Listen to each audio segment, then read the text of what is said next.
يا أيها الذين آمنوا استعينوا بالصبر والصلاة إن الله مع الصابرين ولا تقولوا لمن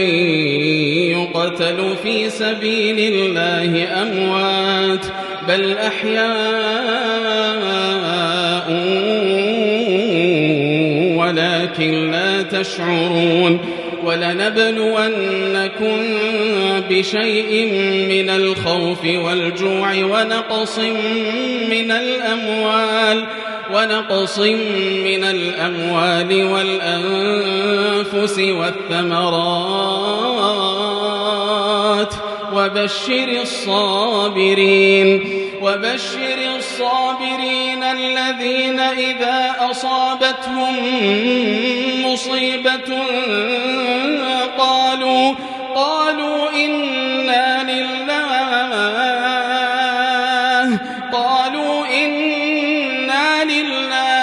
وإنا إليه راجعون أولئك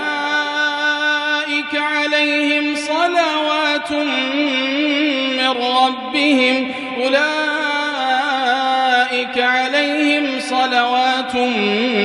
من ربهم ورحمة وأولئك هم المهتدون.